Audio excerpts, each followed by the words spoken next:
Olá, começa agora o programa Em Discussão Especial Direito da Infância no século XXI.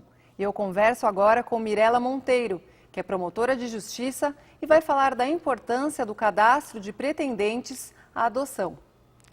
Mirela, muito obrigada pela sua participação, seja muito bem-vinda. Bom, viver em família é um direito de todos? Exatamente. Viver em família é o direito à convivência familiar, né, que a gente fala, é um direito garantido para todas as pessoas e principalmente para as crianças, diante da importância que é o contexto dela estar inserido num ambiente de afeto, um ambiente de pessoas que a amem e possam viabilizar o seu correto desenvolvimento, né, porque as crianças e adolescentes são consideradas pessoas em desenvolvimento e a importância da convivência familiar nesse período é imprescindível para que a pessoa possa ter um desenvolvimento sadio e possa ser a pessoa que ela a melhor pessoa que ela possa ser na vida dela. Nós temos um cadastro nacional de adoção, né, que coloca em contato então as famílias que têm interesse em adotar uma criança com as crianças que estão disponíveis para adoção. Eu queria que você falasse um pouco da importância dessa ferramenta e como que funciona na prática. Na verdade, existem os cadastros vinculados aos próprios juízes da infância, né? Então, tem o cadastro local, que a gente chama, né? Tem o cadastro estadual e o nacional, que no primeiro momento será feita essa análise dentro do próprio contexto daquela criança, né? Que está disponível para adoção e os interessados que vivem naquela comunidade. Não havendo disponíveis pessoas ali interessadas, vai ser consultado o cadastro estadual e depois vai ser consultado o cadastro nacional até consultado também eventual interessado internacionalmente. Mas, na verdade, a ferramenta, né, é um método utilizado para que a gente possa preparar pessoas, escolher pessoas que estejam aptas a adotar crianças e viabilizar, verificar quais crianças que estão disponíveis e assim poder trazer esse encontro e viabilizar a colocação na família substituta, que é o objetivo por meio da adoção. E doutora, na sua experiência, as famílias têm realmente se cadastrado, feito esse cadastro, ou ainda existe um problema com a existência de outros meios para adotar uma criança?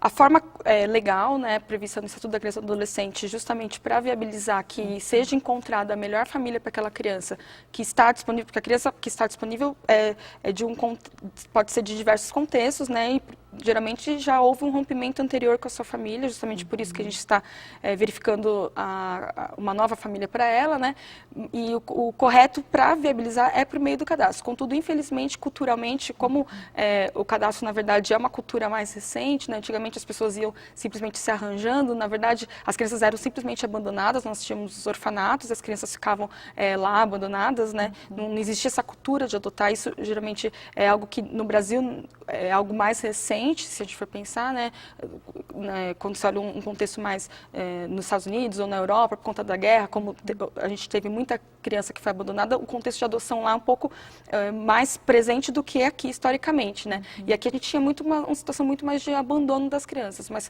com nos últimos anos, recentemente, né, com essa política da adoção, que verifica que de fato é o melhor para a vida das crianças, já que ela tem o direito a essa convivência familiar, o método correto é por meio do cadastro. A pessoa interessada vai lá, se cadastra para poder adotar a criança. Contudo, infelizmente, existem situações de burla ao cadastro, que a gente chama, né, que são adoções dirigidas, adoções intuito persona, que a gente fala, que os pais muitas vezes... Os pais, no geral, a mãe, né, que quer entregar a criança à adoção, pode ser o pai, mas geralmente uma mãe em vulnerabilidade, ela pode escolhe alguém para entregar e isso acontece ao arrepio da lei e nem sempre é o melhor para aquela criança, né? Porque o melhor que a gente tem que é arrumar uma família que esteja de fato apta e por isso que é a importância do próprio cadastro, né? Que o cadastro não é simplesmente uma lista de nome que a pessoa vai lá e pede para colocar quero adotar uma criança. É um procedimento, é um programa que é oferecido pela Justiça que vai não só avaliar, mas preparar as pessoas para que elas possam estar aptas a de fato adotar e as consequências da adoção, que não é só algo, né, são consequências extremamente profundas e que é pro resto da vida, então a pessoa tem que estar de fato pronta para desempenhar esse ministério, na verdade. Doutora, falando um pouco dos requisitos, né, que essa família precisa ter para estar apta a adotar uma criança, o que a lei diz a respeito disso? Na verdade, não existem, assim, requisitos propriamente, condições, ser um tipo de família, como que vai ser. Na verdade, se exige que tem que ter a maioridade, né? E quando for escolhido um perfil, tem que haver aquele mínimo de idade de 16 anos, lógico, para que tenha... que seja um pouco mais parecido com o natural, que uma criança de uma diferença de 5 anos não seria conveniente, né? Mas não existe, na verdade, é avaliada cada situação para ver que se aquela família vai poder oferecer um ambiente sadio, harmonioso, para o desenvolvimento de uma criança ou um adolescente, para o filho que vai ser ali inserido. Então, isso não precisa ser rico, não tem que ter o mínimo de condições ali que vão ser avaliadas por meio de equipe técnica multiprofissional, né, por psicólogo, assistente social, para verificar se naquele contexto, de fato, vai ser oferecido um ambiente sadio para o desenvolvimento daquela criança e também vão ser verificadas quais são as motivações para aquela adoção, né, porque a gente não analisa só materialmente, mas analisa tudo emocionalmente, porque quando a criança entra numa nova família, ela vai entrar num novo contexto familiar, ela já vai trazer uma carga emocional e genética dela naquele contexto cultural e ela vai fazer parte daquela família. E nem sempre as motivações das pessoas que querem adotar podem ser as mais corretas e isso também vai ser avaliado por meio da equipe para na hora de que, se for dar um parecer, se vai ser favorável ou não, né? Por meio dessa avaliação da equipe que olha tanto situações sociais da família como psicológicas, é feito também um curso de pretendentes, a pessoa tem que participar de um curso de pretendentes de adoção, são palestras, oficinas, depende de cada localidade, a forma que é feita, né, e nesse curso ela recebe esclarecimentos e estímulos, principalmente como o próprio ECA diz, para adoções tardias, que são de crianças mais velhas, interraciais, de crianças ou adolescentes com deficiência, grupos de irmãos, tudo isso é esclarecido para que aquela família possa estar apta a receber uma criança nova no seio familiar. Doutora, a senhora tocou num ponto importante, que é essa questão psicológica, né? Quer dizer, a criança está saindo já de um contexto de abandono, entrando num outro universo, numa outra família. Existem muitos casos da criança ser adotada e depois, por alguma razão, ela não poder seguir com a família e aí viver uma nova ruptura, né? Já viveu uma primeira, de repente vive a segunda. Como lidar com esse caos psicológico que pode gerar na vida dessa criança? Infelizmente, uma situação que às vezes ocorre, não, apesar, essa que é a questão até da importância do cadastro, né? Durante o preparo do cadastro, né, desse programa, né, para a pessoa ser inserida no cadastro, a pessoa participa de encontros em que são esclarecidos esses contextos sobre a situação dessa criança que pode ser adotada, né? E muitas vezes as famílias e a criança, aliás, antes de efetivar a adoção, existe o estágio de convivência. O estágio de convivência não é um teste para ver se a criança vai ser apta a estar na nossa família. Na verdade, o estágio é focado para verificar se aquela criança vai se adaptar àquele contexto familiar, sempre no melhor interesse dela, não no interesse da família. Mas, infelizmente, né, principalmente quando envolve algumas adoções tardias, tem que haver um acompanhamento muito intenso, né, tanto no preparo antes do início do estágio de convivência, do início da criança conviver com aquela família, quanto depois, já que crianças mais velhas geralmente trazem essa carga emocional, trazem essa questão de ruptura, né? É muito comum, a gente chama que é o teste do amor, que os psicólogos falam, porque é uma criança que já houve um rompimento anterior, já foi abandonada anteriormente, ela até, quando tem um novo pretendente, quando ela está numa nova família, ela vai testar se aquela família realmente ama ela, então muitas vezes ela mesma se auto-boicota, por exemplo, se colocando em situações complicadas como meio de testar se aquela família realmente ama ela, e isso tudo às vezes traz um contexto ali bem difícil se não estiver sendo acompanhado adequadamente, e muitas vezes, infelizmente, tem familiares que pretendem devolver, querem devolver a criança, isso traz consequências assim devastáveis na vida da criança, né? E tem consequências que a gente muitas vezes toma, dependendo do contexto ali, né? Se não houve um motivo, de acordo com os danos que foi para aquela criança, existem danos materiais, danos morais, até ingresso de ação contra aquela família, né? Para viabilizar a gente de alguma forma ressarcir esse dano que ela sofreu. Mas assim, é um dano, principalmente dano psicológico, a gente sabe que muitas vezes não tem como a gente recuperar, né? Isso pode trazer consequências para o resto da vida. Por isso que é muito importante essa necessidade de a criança não ser entregue, qualquer pessoa que tem interesse em simplesmente pegar uma criança aí e adotar, além de ser ilegal, tem as situações até, inclusive, de crime, mas principalmente para que esteja apto e e com o acompanhamento apropriado. Porque mesmo com o acompanhamento a gente tem tantas dificuldades, né, que a gente verifica nesses contextos, né, principalmente de crianças mais velhas, mas isso não significa que não deve acontecer, que é horrível. Eu conheço muitas adoções que dão certo, no geral, elas são muito boas, é uma família nova para aquelas famílias, para essas crianças que têm nova perspectiva de vida, né, mas a gente tem que saber que existe essa dificuldade, justamente por isso que tem que haver esse preparo, porque uma criança, um adolescente não é um objeto, né, ele é um sujeito de direitos, é uma pessoa que tem que ser amada e simplesmente não está ali para ser testada, para ser devolvida daí 7 dias, né, um período de arrependimento, né, como a gente tem de... Tá lidando com uma vida. Doutora, falando um pouco mais do Cadastro Nacional de Adoção, então uma vez que a família ou o casal tem interesse de adotar uma criança, ela entra no cadastro, preenche uma ficha, como que é mais ou menos esse processo? Quanto tempo demora para que ela de fato consiga adotar uma criança? Como que é isso? Então, quem tem interesse pode ser, né, solteiro, casado, né, companheiro, né, dependente do contexto familiar, precisa procurar uma vara da infância e juventude da sua localidade ali, né, geralmente tem, se o fórum são cidades menores, a vara é única, né, então se envolve todas as atividades, inclusive infância e juventude, ou se, dependendo, por exemplo, aqui na capital de São Paulo, nós temos vários fóruns regionais, a pessoa tem que procurar o da sua localidade, né, e ir lá manifestar que está interessada a ser inserida no cadastro. Então, ela vai preencher ali, vai ter que apresentar uma lista de documentação, né, que vai mostrar a idoneidade dela, né, moral, várias circunstâncias da vida dela, vai ter que... Depois que preenche e apresenta essa documentação, ela vai ter que passar por alguns encontros com o assistente social, com o psicólogo, são algumas avaliações, vai receber visita em casa, ser avaliada todas essas circunstâncias, tanto sociais quanto psicológicas, né? Tem que participar de um curso de pretendentes, então dependendo de cada localidade, o curso é feito de uma maneira, de uma data diferente, e depois que é feito um parecer por essa equipe multiprofissional, participa desse processo aí do curso.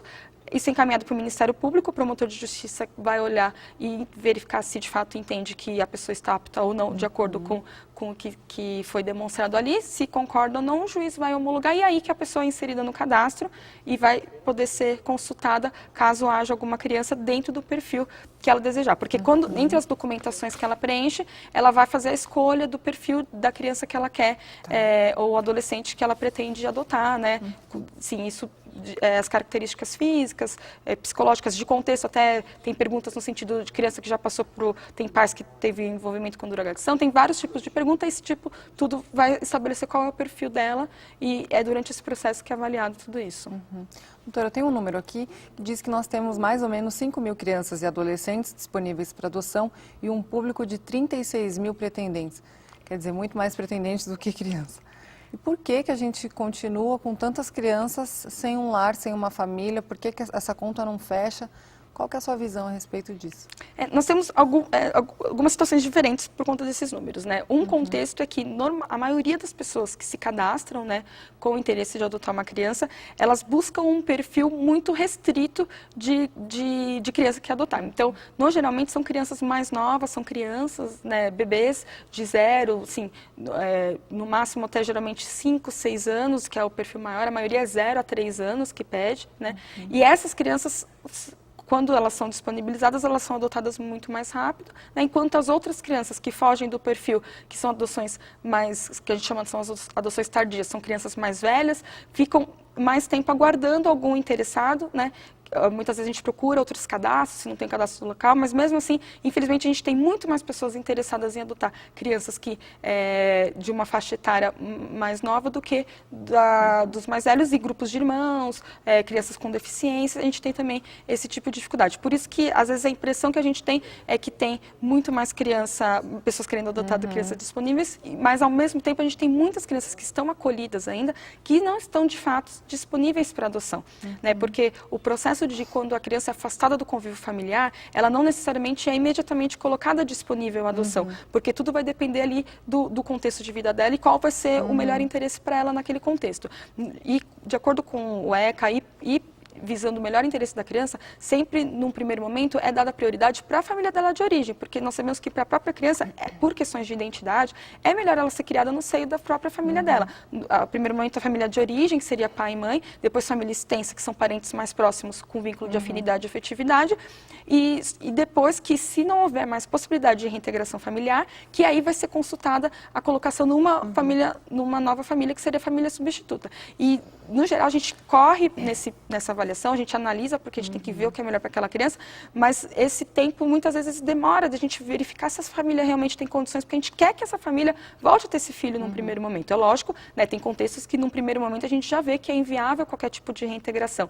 Mas aí sempre vai ficar esse vácuo entre algumas crianças que já estão acolhidas institucionalmente e ainda não estão disponíveis para adoção, e, por outro lado, nós temos crianças disponíveis para adoção que não atendem ao perfil das pessoas que estão efetivamente cadastradas. Doutora, a senhora tocou num ponto importante. Então, quando a criança é abandonada, ela não está apta para ser adotada imediatamente. Quer dizer, quando que ela está apta para ser adotada?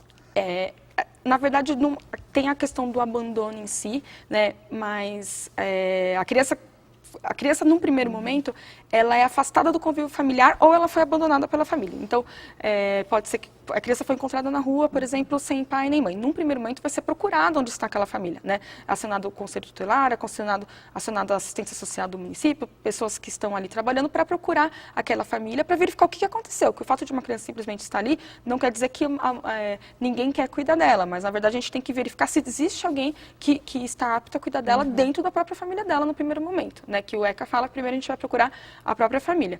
E então, quando acontece isso, essa criança está nesse contexto de abandono no primeiro momento, não necessariamente ela vai ser apta a adotar. E tem o contexto da criança já estar dentro da família dela, mas por circunstâncias que aquela família não está sendo sadia, não está cuidando dela adequadamente, ela precisa ser afastada desse convívio familiar dessa família. Então, porque como, né, a criança tem direito a uma vida digna, direito à saúde, tem vários direitos dela, e dentre eles também a convivência familiar. Só que muitas vezes numa situação ali, quando você está colocando em risco a vida dela muito grande, aquele contexto familiar, a gente vai ter que deixar de lado a convivência familiar, tirar ela, para que a gente possa melhorar aquela situação e o mais rápido possível reintegrá-la. Então, nesse contexto, muitas vezes a criança não está apta ainda à adoção. Ela geralmente vai ser apta, né, se for verificado que não é mais possível a reintegração familiar, né? Às vezes isso é constatado rápido, demora um pouco, mas quando é constatado aquilo ali, essa criança é necessário o ingresso com uma ação de destituição do poder familiar, que é que vai quebrar esse vínculo dessa criança com os pais dela, para que ela possa ser colocada numa nova família. E aí, a partir da suspensão, dessa oportunidade que a gente já tem um contexto que não há viabilidade de reintegração, que vai ser consultado o cadastro para poder ser colocado numa família substituta. Doutora, falando um pouco da Lei 16.729 de 2018, que vem como uma maneira de instruir mesmo as pessoas e também uma maneira de incentivar a adoção, queria que a senhora falasse um pouco da importância dessa lei e das políticas públicas de uma maneira geral dentro desse contexto de adoção. É interessante dessa lei, essa lei é a lei estadual daqui do estado de São Paulo, mas que outros estados e municípios também entrou em vigor também essa lei, no sentido de que nos hospitais, nos estabelecimentos de saúde, é necessário que sejam fixadas placas, né, dizendo que não é crime a mãe entregar o filho à adoção, manifestar interesse de entregar o filho à adoção, e que ela precisa ir na vara da infância e juventude, né, para que isso seja manifestado. Isso porque é muito comum, muitas vezes, pessoas não terem esse tipo de desconhecimento, acharem que é crime a mãe entregar o filho para adoção, e aí ela acaba abandonando a criança, jogando na rua ou entregando para qualquer pessoa que não passou por aquele processo de análise e preparo para, de fato, receber aquela criança numa família sadia e harmoniosa. E isso prejudica principalmente a vida das crianças nesses contextos. Então, o objetivo sempre é esclarecer. O próprio ECA, no artigo 13, fala o quê? Que é obrigatório que a mãe que manifestar o desejo de entregar o filho à adoção, é obrigatório o encaminhamento dela para a vara da infância e juventude, sem constrangimento, né? A gente aqui, ninguém sabe o contexto de vida de outra pessoa, então o objetivo é mostrar que essa mãe, ela pode sim, talvez, entender que para o filho dela o melhor não é ela cuidar, mas, por outro lado, ela não vai, em tese, se não for ninguém da família dela, né, que tenha vínculo com a criança, ela não pode escolher para quem ela vai entregar, ela vai ter que aí entregar para a justiça, mas ela vai ser esclarecida, vai ter que passar por conversar com o psicólogo, assistente social, para essa decisão dela ser de fato bem tomada, evidentemente, ela entender as consequências disso, mas o interessante é que a gente verifica por que é interessante a gente ter essa lei, mandando afixar isso nos hospitais e também essa difusão desse tipo de conhecimento, porque ainda há muito desconhecimento das pessoas. As pessoas acham que é crime, né? A gente sabe de profissionais de saúde que sequer sabem que existe essa obrigatoriedade de encaminhamento, é infração administrativa, está previsto no ECA, o hospital dirigente, o médico, o enfermeiro que não encaminha essa mãe imediatamente para a justiça. Então, é por isso que é importante para que as mulheres se sintam mais tranquilas nesse sentido, né? E que possam, de fato, pensar no que é melhor para o filho dela e as outras pessoas também não ficarem julgando essas mães que às vezes tomam esse tipo de decisão. Né? Não estou dizendo que é para incentivar, mas é para que traga um esclarecimento adequado e ela não se sinta constrangida de tomar esse tipo de decisão que às vezes pode fazer com que ela tome decisões equivocadas que não vão ser o melhor para ela e principalmente para a criança. Ainda existe muito medo por parte dessas mães, doutora, na sua visão? Eu acho que, na verdade, não é nem questão de medo. Eu acredito que existe muito preconceito das outras pessoas. E elas se sentem, muitas vezes, constrangidas, né? Então, no geral... Prefere abandonar? Não que prefere abandonar. Eu acho que elas preferem, às vezes, sequer falar, elas ficam planejando o que vão fazer. E aí que corre o risco de pessoas enganarem. Não que enganarem elas, mas chegar a falar, você não tem condições de cuidar do seu filho, vão tirar ele de você, então é melhor você entregar para mim. E fazendo um ato ilegal, né? Porque se envolver, inclusive, dinheiro é crime. Né, a entrega de criança para uma outra pessoa mediante promessa de recompensa ou paga de recompensa é crime. Só que a mãe, muitas vezes, eu vejo que a mãe se sente constrangida e ela, às vezes, não é que ela quer de fato entregar a criança. Às vezes ela acha que ela não está apta a cuidar, as pessoas dizem que ela não está bem para que ela vai cuidar, que vão tirar a criança dela e ela fica com medo de prejudicar a criança, ela entrega para qualquer pessoa, ao invés de que ela poderia falar, tenho interesse de entregar, e aí as pessoas às vezes podem falar, não, mas você tem condições de cuidar do seu filho, vamos ajudar você a cuidar, porque às vezes ela mesma acha que ela não tem condições de cuidar, né? Mas que ela, com o suporte necessário da rede protetiva, de assistência social, de profissionais, das políticas públicas, podem auxiliar ela a cuidar, e às vezes ela acha que ela não está apta, e ela poderia estar apta também, e se ela tivesse conhecimento necessário. Então, por isso que é importante esse encaminhamento da mãe para a vara da infância e juventude, para o conselho tutelar, para que possa ela, de fato, ter o atendimento apropriado e tomar uma decisão, né, que seja ali melhor para ela no contexto. Quer dizer, a informação é sempre o melhor caminho. Com certeza. Doutora, na sua visão, existe uma necessidade de alteração nas regras de adoção aqui no Brasil? Ou no que podemos melhorar, né, nesse processo todo? Bom, na verdade, o processo de adoção, ele é lógico que tem falhas, tem muitas coisas para a gente melhorar, principalmente por questões de falta de orçamento, muitas vezes, né, de preparos necessários, mas eu acredito que a legislação tem muitas coisas boas, o que a gente precisa mesmo, muitas vezes, é conscientização das pessoas, né, nesse sentido, e apoio da sociedade como um todo, né, como eu falo, às vezes, essa questão do preparo, as dificuldades que a gente tem de perfil de adoção, das pessoas não quererem, primeiro, do desconhecimento do cadastro, isso é importante a gente divulgar, que as pessoas podem se cadastrar, têm que se cadastrar, divulgar que é ilegal você entregar uma criança para uma pessoa que não esteja cadastrada, né, que tem que passar pelo procedimento da habilitação, mas, por outro lado, também a gente sabe a dificuldade que a própria justiça, o próprio poder público tem nessa preparação das famílias. Então, aí que auxilia, existem grupos de adoção, a sociedade civil é muito importante nesse contexto, para poder dar esse suporte, né, de participar desses grupos, pessoas que já adotaram, que querem adotar, pessoas voluntárias que podem participar desse processo de preparação e até nas crianças que estão acolhidas, né, tem vários programas, tem programas de apadrinhamento afetivo, tem vários contextos que a sociedade civil pode participar para poder solidarizar melhor esse conhecimento e participar né, da vida dessas crianças também que estão todas lá, porque às vezes é um contexto muito distante, né? Cada um tendo a sua vida e a opinião por fora, como que seria melhor ou não. Mas, na verdade, o importante seria todo mundo participar desse contexto para poder viabilizar e melhorar e mudar um pouco esse quadro aí de tantas crianças, né, institucionalizadas, sem família e poucas pessoas, às vezes, de fato, interessadas. Doutora, na sua visão, o judiciário consegue dar a celeridade necessária nesse processo de adoção? Eu acho que no contexto não é tanto de falta de celeridade do judiciário, propriamente, né? As áreas da infância que eu trabalhei e por conta da infância e juventude ser prioridade, de fato eu vejo que a gente dá prioridade nesses procedimentos. Quando envolve questão de acolhimento institucional ou colocação em família substituta, a gente passa na frente de outros processos, tanto que às vezes teve a modificação recente na lei mudando os prazos, colocando, mas a dificuldade que a gente tem são de situações fáticas mesmo. mesmo. Então, quando a gente precisa destituir uma criança do poder familiar, por exemplo, e que a gente não sabe onde está a família, a criança não é simplesmente arrancada da sua família, colocada numa nova família. Essa família tem um direito de defesa também, tem um direito ao contraditório. E muitas vezes o que dificulta é a gente achar essa família para ela poder se defender, né? Lógico que a gente não vai até os confins da terra e procurar essa família, mas a gente tem que dar a oportunidade dessa família se defender, tem os prazos legais, tem que procurar ela. Então, muitas vezes, a dificuldade que a gente tem é nesse sentido de localização da própria família também, mas também tem um outro contexto que é